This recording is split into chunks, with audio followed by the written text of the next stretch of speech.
எல்லோருக்கும் வணக்கம். கரடி குட்டிகளுடைய தலையீடு இல்லை அப்படின்னாவே நம்ம ரொம்ப சந்தோஷமா இருப்போம். இன்னைக்குமே கரடி குட்டிகளுடைய தலையீடு இல்லை.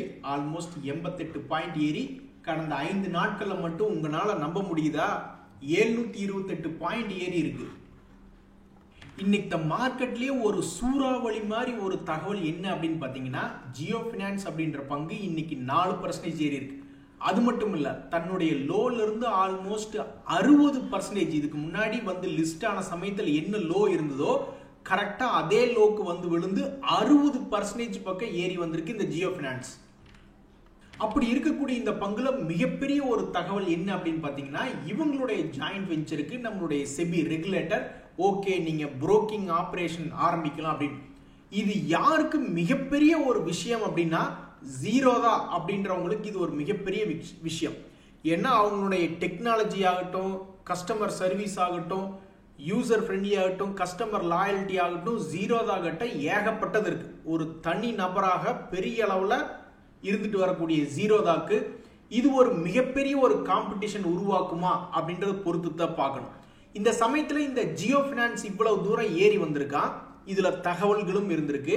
அப்ப இதே மாதிரி சமீபத்துல பெரிய கம்பெனியிலிருந்து பிரிஞ்சு வந்த ஐடிசி ஹோட்டல் இந்த மாதிரி லோ ரேட்ல இருந்து திரும்பி வந்துதா?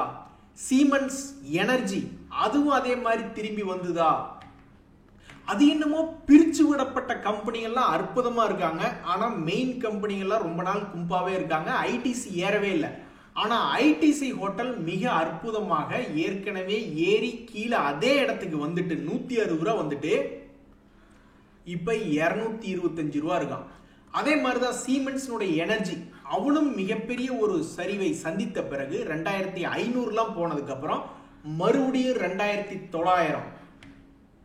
இதனால என்ன ஆகுதுன்னா, பெரிய கம்பெனியிலிருந்து எப்பெல்லாம் ஒரு கம்பெனி பிரித்து விட போறாங்களோ அப்பெல்லாம் உடனே அந்த கம்பெனியை போக்கஸ் பண்றதுக்கு ஒரு ட்ரேடர்கள் ஒரு பெரிய கூட்டமா இருந்துகிட்டு இருக்காங்க. அந்த வகையில இந்த ஜியோ பினான்ஸ் அப்படின்ற பங்கு 2 ரவுண்டுகள் போயிட்டு வந்துடுச்சு. இது ஒரு நல்ல கேள்வி. அதாவது இண்டஸ்இண்ட் பேங்க் சமீபத்தில் ஒரு மிகப்பெரிய ஒரு வாலட்டிலிட்டி அப்படின்னு காமிச்ச பிறகு கொஞ்சம் கூட கீழே வரவே இல்லை, தொடர்ந்து மேல் நோக்கி போறக்கே தான் முயற்சி பண்ணிக்கிட்டு இருக்கான். அப்ப இது ஒரு ஜென்யூன் பிரேக் அவுட்டா இல்ல ஒரு ஃபேக் பிரேக் அவுட்டா அப்படின்றது தெரியல. இன்னைக்கு இந்த இண்டஸ்இண்ட் பேங்க்ல மிகப்பெரிய ஒரு மாற்றம். காலையில நெகட்டிவ் எல்லாம் போன பங்கு திடீர்னு அது ஒரு மிகப்பெரிய ஒரு வாலட்டிலிட்டி அப்படின்றது காமிச்சிருக்கு. அப்ப இப்ப ஸ்டாக் மார்க்கெட்ல மிகப்பெரிய கேள்வி என்னன்னா, இந்த இண்டஸ்இண்ட் பேங்க்னுடைய மொமெண்டம் கீழ் நோக்கி வராமல் எப்படி மே மாசத்துல ஒரு மிகப்பெரிய ஒரு மூவ்மெண்ட் காமிச்சிட்டு அதுக்கப்புறம் தொடர்ந்து மேலேயே இருக்கானோ அதே மாதிரி அடுத்தடுத்த நாட்கள்லயும் மேல வருமா? ஒரே ஒரு முறை 2025 இப்ப வரைக்கும் ஒரு முறை கூட 2 days மூவிங் ஆவரேஜ் அப்படின்றத போய் டச் பண்ணல. அந்த 1000 ரூபாயை வந்து ஒரு தடவையாவது டச் பண்ணுமா இந்த 2025? இன்னும் 6 மாசம் தான் இருக்கு முடியறதுக்கு அப்படின்னு பல பேர் பார்த்துக்கிட்டு இருக்காங்க. ஸோ இன்னைக்கு ஒரு மிக முக்கியமான நாள் இந்த இண்டஸ்இண்ட் பேங்க்ல. ஏன்னா காலையில மைனஸ்ல இருந்த பங்கு திடீர்னு வாலட்டிலிட்டி காமிச்சு மேல காமிச்சிருக்கான். ஸோ ஏதோ ஒரு ஆக்டிவிட்டி அப்படின்றது இந்த இண்டஸ்இண்ட் பேங்க்ல வந்திருக்கக்கூடிய இந்த நிலைமையில இந்த மொமெண்டம் ஆண்டவா பிரேக் டவுன் ஆயிடக்கூடாது. இந்த மொமெண்டம் இதுக்கு மேல வந்து ஒரு 1000 ரூபாய் வந்தாதான் எங்களுக்கு மன நிம்மதி அப்படின்னு பல பேர் பார்த்துக்கிட்டு இருக்காங்க. தற்போதைக்கு 2% டிவிடெண்ட் கொடுக்கக்கூடிய இந்த இண்டஸ்இண்ட் பேங்க் இனி எல்லாமே அது வெளியிடக்கூடிய குவார்ட்டர்லி ரிசல்ட்டில் தான் இருக்கு. வரக்கூடிய இன்னொரு 1 மாசம் 2 மாசத்துல அடுத்தது அதனுடைய குவார்ட்டர்லி ரிசல்ட் வரும். அதனுடைய கையில தான் எல்லாமே இருக்கு. 52 வீக் ஹை வர்றதா இல்ல புது லோவா அப்படின்னு.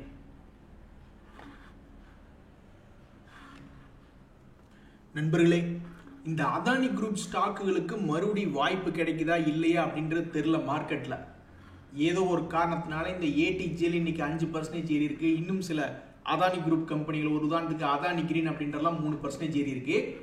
என்னையே இன்னும் கீழே உட்கார வச்சுக்கிட்டு இருக்கீங்க அப்படின்ற மாதிரி ஏசிசி அப்படின்ற கம்பெனி இன்னைக்கு வெறும் 2% ஏறி இருக்கான். இது ஒன்றும் சாதாரண மேக்லான் கம்பெனிலாம் இல்லை. ஒரு குவார்டருக்கு ஆல்மோஸ்ட் 1000 கோடி 750 கோடிலாம் லாபம் செய்யக்கூடிய ஒரு ரொம்பவுமே ஸ்ட்ராங்கான கம்பெனி. ஆனா இந்த பங்கை வந்து பாவம் 52 வீக் லோல உட்கார வச்சிருக்காங்க. என்ன கொடுமை ஆண்டவா அப்படின்ற மாதிரி தான் இருக்கு மார்க்கெட்ல. நண்பர்களே, நம்ம சமீபத்தில் பார்த்துக்கிட்டு இருந்தோம் அந்த கண்ணுக்கு தெரியாம வித்து விட்டு போறது யாரு அப்படின்னு. எப்பவுமே எஃப்ஐஎஸ் விற்கிறத டிஐஸ் வாங்குவாங்க. இந்த முறை எஃப்ஐஎஸ் வித்ததை விடவும் டிஐஸ் அதிகமா வாங்குற மாதிரி ஆயிடுச்சு. அப்படி யாருப்பா ஹெவியா வித்து விடுறது அப்படின்னு பார்த்தோம்னு வச்சுங்களேன். அதுக்கு ஒரு சில எக்ஸாம்பிள் பார்க்கணும்னா, இந்த ஐஆர்இடிஏ அப்படின்னு ஒரு பங்கு, பயோகான் அப்படின்னு ஒரு பங்கு, இவங்களுடைய சமீபத்தினுடைய டேட்டா என்ன சொல்லுது அப்படின்னு பார்த்தீங்கன்னாக்கா, ப்ரொமோட்டர்கள் தங்களிடம் உள்ள ஹோல்டிங்கை வித்திருக்காங்க. அதாவது இந்த கம்பெனியை நடத்துறவங்களே ஏதோ ஒரு பண தேவைக்காகவோ அல்லது அவங்களுக்கு இந்த ரேட் ஓரளவுக்கு நல்ல ரேட்டு, இதை கொஞ்சம் வித்துட்டு வேற பிசினஸ்லயும் சேர்த்து கான்சன்ட்ரேட் பண்ணலாமா அப்படின்னு நினைக்கிறாங்களா, இல்ல வெளியே போறதுக்கு ஒரு வாய்ப்பு கிடைச்சது, அப்படி ஏதோ ஒரு காரணத்தினால ப்ரொமோட்டர்கள் விற்கிறாங்க. அதையும் வாங்கறதுக்கு நம்ம டிஐஸ் பணம் போடுறதுனால தான் எஃப்ஐஎஸ் விற்கிறத தாண்டியும் நம்ம ஆளுகளுடைய டிஐஸ்னுடைய இன்வெஸ்ட்மெண்ட் அப்படின்றது சமீபத்தில் மார்க்கெட்டில் அதிகமாக இருக்கு. பயோகான் ஒரு கம்பெனி, அவங்களுமே 60% ஹோல்டிங் வச்சுக்கிட்டு இருந்தாங்க அவங்களுடைய கம்பெனியில். அதை வந்து 54% குறைஞ்சிருக்கு. யார் வித்து விட்டுருக்கு அப்படின்னு பார்த்தோம்னா, அந்த கம்பெனியினுடைய ப்ரொமோட்டரில் கிரண் மசும்தார் ஷா, அவங்க வந்து 40%லேருந்து 36% தங்களுடைய ஹோல்டிங்லாம் குறைச்சிருக்காங்க. அப்போ இதெல்லாம் யார் வாங்குறது மார்க்கெட்டில் அப்படின்னு பார்த்தீங்கன்னா, நம்ம டிஐஸ் எஃப்ஐஎஸ் அவங்களும் தான். ஸோ இதனால தான் யார் கண்ணுக்கு தெரியாம விற்கிறாங்க, ஒருவேளை ரீட்டைலர் வித்துட்டு இருக்காங்களா அப்படின்னு நினைச்சிட்டு இருக்க நேரத்தில் ப்ரொமோட்டர்களுமே வித்து இருக்கிறத நம்ம டிஐஸ் வாங்குறதுனால தான் நம்ம ஆட்களினுடைய வாங்கிய அமௌண்ட் என்பது எஃப்ஐஎஸ் செல்லிங்கையும் தாண்டி பயங்கரமா இருக்கு. ஸோ இந்த குரூப் தான் அது. உங்க மனசுல உடனே கேள்வி எழுதலாம், எல்லா ப்ரொமோட்டரும் அவங்க ஸ்டாக்கை வித்துட்டு போயிட்டாங்கன்னா அப்புறம் அந்த கம்பெனி யாருங்க நடத்துறது அப்படின்னா, அதெல்லாம் ப்ரொஃபஷனலி மேனேஜ்டு. எல்என்டி இருக்கு, ஐடிசி இருக்கு, ஹெச்டிஎஃப்சி பேங்க் இருக்கு. இந்த மாதிரி நிறைய விஷயங்கள்ல போய் எடுத்து பார்க்கும்போது அதெல்லாம் ப்ரொஃபஷனலி மேனேஜா இருக்கும். ஒரு நண்பர் சொல்றாரு, இந்த ஈஸ் மை ட்ரிப் அப்படின்ற ஷேர் குறைஞ்சு போச்சு, அதை பார்த்து ஒரு இடம் ஷூன்னு சொல்லிட்டு போங்க தியாகு, அது ஏறணும் ப்ளீஸ் அப்படின்ற மாதிரி சொல்லிக்கிட்டு இருக்காரு. இருகரம் கூப்பி வணங்குகிறேன் ஆட்டவா, இந்த ஈஸ்மை ட்ரிப் அப்படின்ற பங்கை வாங்கி பல பேர் நொந்து போய் வந்திருக்காங்க. எப்படி இறங்கியிருக்கான் பாருங்க. 30 ரூபா ரேஞ்சில இருந்து அவன் பாட்டுக்கு 10 ரூபா போயிட்டான், டாடா பை பைன்ட்டு. இடையில இவன் எப்போ ஒரு தடவை ஏறினான், அந்த மால்தீவ்ஸ் ரிலேட்டடான ஏதோ ஒரு டூரிஸ்ட் ரிலேட்டடான பிரச்சனை வரும்போது ஏறினான்னு நினைக்கிறேன். அதுக்கப்புறம் தொடர்ந்து இறங்கு முகமாகவே இருக்கக்கூடிய பங்கு. சமீபத்துல தான் 10 ரூபாய் என்பதை ஒரு சப்போர்ட்டை வச்சுக்கிட்டு 2 முறை ஏறி இறங்கி ஆடிக்கிட்டு இருந்தான். இப்ப அந்த 10 ரூபாய் அப்படின்ற சப்போர்ட்டை உடச்சு கீழே போயிட்டு இருக்கான். இனி இந்த பங்குனுடைய பர்ஃபார்மன்ஸா இவனை காப்பாத்தி விடணும். எந்த விதமான லாஸ் மேக்கிங் அப்படின்றது அடுத்த குவார்டர்ல ரிப்போர்ட் பண்ணக்கூடாது ஆண்டவா. அதே சமயம் ஒரு 30 கோடிக்கு மேல ஒரு ரிசல்ட் அப்படின்றது கொடுத்தா தான் எங்களை காப்பாத்தி விட முடியும் அப்படின்ற மாதிரி பல பேர் வேண்டி கேட்டுக்கிட்டு இருக்காங்க. அந்த ஷேரினுடைய குவார்டர்லி ரிசல்ட்டை பார்த்துக்கிட்டு நல்லபடியா வந்துச்சுன்னா பரவாயில்ல. நண்பர்களே, இப்பெல்லாம் நீங்க எவ்வளவு சம்பளம் வாங்கிக்கிட்டு இருக்கீங்க அப்படின்றத மனசுல வச்சுக்கோங்க. அதே சமயம் அந்தந்த கம்பெனிகளுடைய சிஇஓக்கள் எவ்வளவு வாங்கிக்கிட்டு இருப்பாங்கன்னு நீங்க நினைக்கிறீங்க? ஒரு உதாரணத்துக்கு இப்ப இன்ஃபோசிஸ் அப்படின்ற கம்பெனில வேலை பார்க்குறீங்கன்னு வச்சுங்களேன். மேபி ஸ்டார்டிங் சேலரி காலேஜ் முடிச்சோன்னே இப்போ வரைக்கும் உங்களுக்கு ஏதாவது ஒரு 4 லட்சமோ 5 லட்சமோ தராங்கன்னு வச்சுங்க ஒரு வருஷத்துக்கு. இதே அந்த இன்ஃபோசிஸ்னுடைய சிஇஓ அவர்களுக்கு 80 கோடி அப்படின்ற மாதிரிலாம் நான் மீடியாக்கள்ல பார்த்துக்கிட்டு இருந்தேன். இதுல ஒரு சுவாரஸ்யமான விஷயம் என்னன்னா, டாடா குரூப்னுடைய கம்பெனி உள்ள டாப் 3 இருக்கு. டிசிஎஸ் இருக்கு, டாடா ஸ்டீல் இருக்கு, டாடா எல்க்ஸி இருக்கு. ஆனா அவங்க எல்லாருமே ரொம்ப கம்மியான சம்பளம் வாங்கக்கூடிய சிஇஓக்களாக தான் இருக்காங்க. பரவாயில்ல, ரொம்பவும் சிக்கனமாக இருக்கிறாங்க. அதே சமயம் அவங்களுடைய எம்ப்ளாயிஸ்க்கு நல்லபடியா பாத்துக்கிறதாக இப்போதைக்கு மார்க்கெட்டுக்குள்ள ரிப்போர்ட் இருக்கு. நண்பர்கள், இந்த சமயத்தில் ஜேஎஸ்டபிள்யூ பெயிண்ட்ஸ் ஏற்கனவே ஒரு சம்பவம். ஏஷியன் பெயிண்ட்ஸ் வந்து ஏற விடாம மிகப்பெரிய காம்படிஷன் இருந்து கொண்டு இருக்கக்கூடிய இந்த நேரத்தில் ஜேஎஸ்டபிள்யூ பெயிண்ட்ஸ் இன்னுமே கொஞ்சம் தான் இருக்குங்க மார்க்கெட். மொத்த மார்க்கெட்டே ஒரு சிறிய அளவிலான மார்க்கெட். ஏற்கனவே அந்த 2-3 பேர் சாப்பிட்டுக்கிட்டு இருக்காங்க. மறுபடியும் ஒரு கன்சால்டேஷன், ஒரு காம்படிஷன் அப்படின்றது நடக்கும் பொழுது நீ இந்த மார்க்கெட் அடுத்தது என்ன ஆகும் அப்படின்றத பொறுத்து இருந்தா பார்க்கணும். ஸோ ஜேஎஸ்டபிள்யூ பெயிண்ட்ஸ்ல இருந்து என்ன ஒரு தகவல் வருது, இந்த அக்ஸா நோபல் இந்தியா அப்படின்ற ஷேரினுடைய அந்த கம்பெனியினுடைய புது ஓனர் யாரு அப்படின்னா இந்த ஜேஎஸ்டபிள்யூ பெயிண்ட்ஸ் அப்படின்ற தகவல் வருது. நண்பர்களே, இந்த சம்மான் கேபிட்டல் அப்படின்ற ஒரு கம்பெனில ஒரு சுவாரஸ்யமான தகவல். ஒரு நண்பர் கூட அப்பப்போ சொல்லிட்டு இருப்பார், நான் இதுல பல்கா போய் மாட்டிக்கிட்டேங்க, ஏதாவது தகவல் வந்தா சொல்லுங்க அப்படின்ற மாதிரி சொல்லிட்டு இருப்பாரு. இந்த சமான் கேபிட்டல்ல வந்து 2025ல் 2 முறை 2 days மூவிங் ஆவரேஜ் தாண்டறதுக்கு முயற்சி பண்ணுச்சு. பட் 2 முறையுமே ஃபெயிலியராக அது கீழே இறங்கி கிடந்த பங்கு இப்ப சமீபத்தில் மார்க்கெட்ல ஏதோ ஒரு சுவாரஸ்யம் இந்த பங்கின் மேல. அதனால 2 நாட்களுக்கு முன்னாடி ஒரு லாங் கேண்டில் அப்படின்றது ஃபார்ம் ஆயிருக்கு. இனி இந்த லாங் கேண்டிலுக்குள்ளேயே சுத்த போகுதா, அல்லது கேண்டில் உடச்சு மேலே போக போகுதா, அல்லது கேண்டில் கீழே போயிட்டு மறுபடியும் வரப்போகுதா அப்படின்றது இப்போ வரைக்கும் தெரியல. பட் இந்த சமான் கேபிட்டலில் இன்னொரு முக்கியமான தகவல் என்ன அப்படின்னு பார்த்தோம்னா, அவனுடைய 300 கோடி அப்படின்ற ஏவரேஜ் வருமானம் தொடர்ந்து பண்ணிக்கிட்டு இருக்கு. ஸோ சமீபத்தில் ஒரு வருஷம் டு 2 வருஷத்துல இதனுடைய ஹை என்ன, அல்லது கடந்த 3 வருஷத்தினுடைய ஹை என்ன, லோ என்ன அப்படின்னு பார்த்தீங்கன்னா, அவன் 100 ரூபாய் ரேஞ்சில் இருந்ததுதான் கடந்த 3 வருஷத்தினுடைய லோ. கடந்த 3 வருஷத்தினுடைய ஹை என்பது 200 பக்கத்தில் இருக்கு. இனி இவன் என்ன பண்றான் அப்படின்றத பொறுத்திருந்து தான் பார்க்கணும்.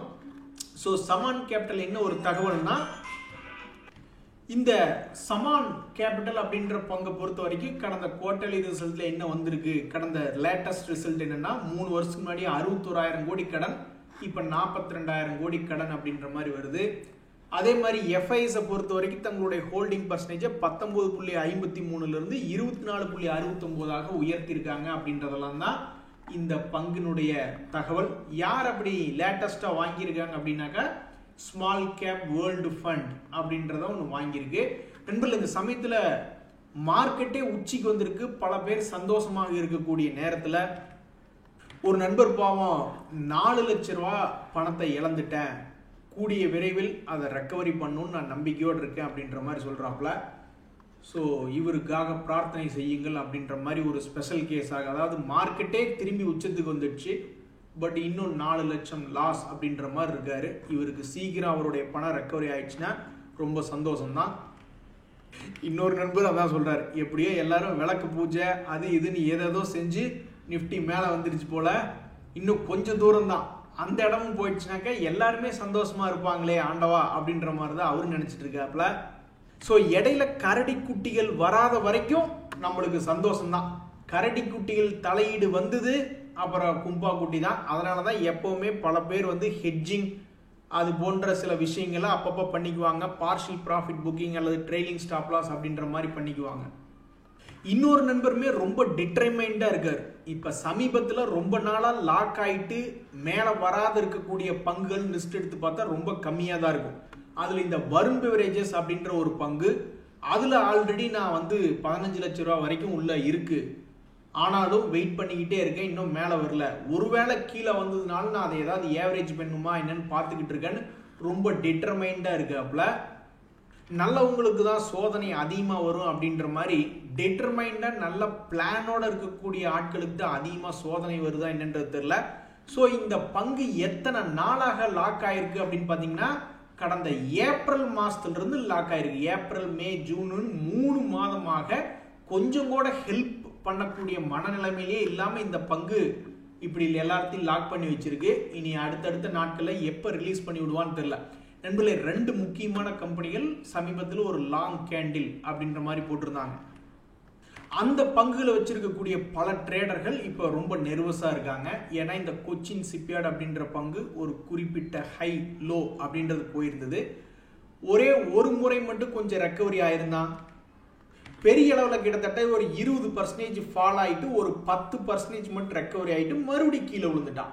இனி இது ஏன் ட்ரேடர்கள் ஒரு மாதிரி நெர்வஸாக இருப்பாங்கன்னா, எந்த கேண்டில் அது பெரிய புல்லிஷ்னஸ் காமிச்சோ அதுக்கு ப்ரீவியஸ் கேண்டில் ஸ்டாப் லாஸ் போட்டு பாவம் உட்காந்துருப்பாங்க.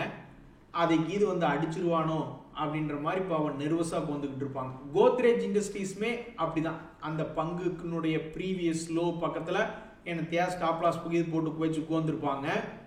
அந்த பங்குமே சமீபத்தில் ஓரளவுக்கு பெரிய அளவில் கீழே இறங்கிட்டு அப்புறம் ஒரு 10% ஏறி இருக்கான். ஏறிட்டு மறுபடியும் கீழே இறங்கிட்டு இந்த அடிவாரத்துக்கு பக்கத்தில் இருக்கான்.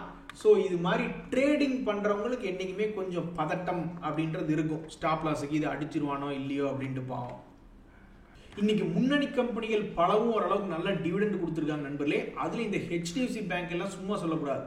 அவன் இன்னைக்கு ஆல்மோஸ்ட் 22 ரூபா டிவிடெண்ட் அப்படின்றது இன்னைக்கு கொடுத்துருந்தாலுமே 10 ரூபாய் தான் இறங்கியிருக்கு. சில கம்பெனிகள்லாம் 22 ரூபா டிவிடெண்ட் கொடுத்து அதை விட அதிகமாக இறங்கி வச்சிருவாங்க. இவன் எவ்வளவோ பரவாயில்ல அப்படின்ற மாதிரி இந்த ஹெச்டிஎஃப்சி பேங்க் வர வர பெயர் வாங்கிக்கிட்டு இருக்கு. நண்பர்களே, இப்போ ஸ்டாக் மார்க்கெட்ல என்ன போட்டி நடந்துகிட்டு இருக்குன்னா, கடைசியாக இருக்கும் கும்பா குட்டிகளுக்குள் யார் ராஜா, அதாவது ஏறாம இன்னும் சில பங்குகள் இருக்கு, அந்த பங்குகளுக்குள்ள யார் முதல்ல ஓடி வந்து ராஜாவா மாறும் அப்படின்றத இப்ப நிறைய பேர் பார்த்துட்டு இருக்காங்க. ஒரு உதாரணத்துக்கு இந்த அமரராஜா பேட்டரி அப்படின்றது 4வது முறையாக ஏறுமா இல்லையா அப்படின்றதா இப்ப ட்ரேடர்களுக்கு ஒரு குழப்பமா இருக்கு. இப்ப நீங்க கணக்கு பார்த்துட்டீங்கன்னாக்கா, இந்த வருஷம் 2025 இருந்து கணக்கு பார்த்துட்டீங்கன்னா ஒரு 900 ரூபாய் பக்கத்துல வந்துட்டான்னா 1000 ரூபாய் அல்லது அதையும் தாண்டி ஒரு 1100 வரைக்கும் போக வேண்டிய வேலையை 3 முறை பண்ணிட்டா, 4 முறை பண்ணிட்டா, இப்ப 962 அப்படின்ற ரேஞ்சில் இருக்கான். இங்கிருந்து 1100 போனாலும் சரிதான், அல்லது 900 வந்துட்டு போனாலும் சரிதான், இந்த ரெண்டுமே எங்களுக்கு ஓகே, இதை தவிர்த்து வேற எதுவுமே எங்களுக்கு நடந்துடக்கூடாது. ஆனா இந்த பங்கு என்ன பண்ணுன்னு தெரியாம இருக்கே, 4வது முறையாக 5வது முறையாக தொடர்ந்து இந்த மாதிரி இறங்கி அதே பாயிண்ட்ல இருந்து திரும்பி ஏறக்கூடிய வேலை செய்வானா, எப்படி நம்புறது அப்படின்ற மாதிரி ட்ரேடர்கள் வந்து ஒரே குழப்பமா இருக்காங்க.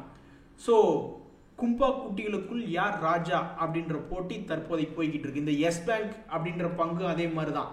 அது என்ன செய்யும்னே தெரியாம ட்ரேடர்கள் அது என்ன செய்ய போகுது அப்படின்னு தெரிஞ்சுக்கிறதுக்கு ரொம்ப ஆர்வமா இருக்காங்க.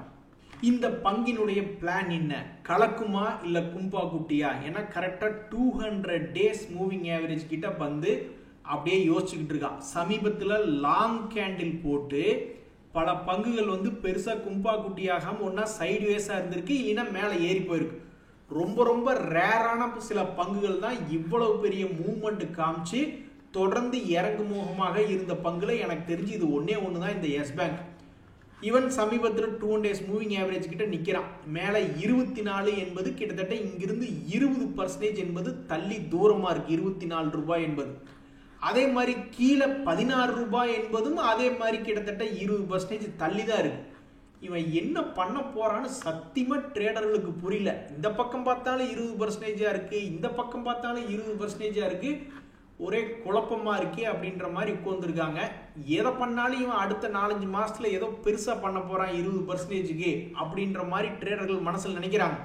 ஆனா அது எந்த பக்கம் அப்படின்னு தெரியாம உட்கார்ந்துட்டு இருக்காங்க. நன்றி, வணக்கம்.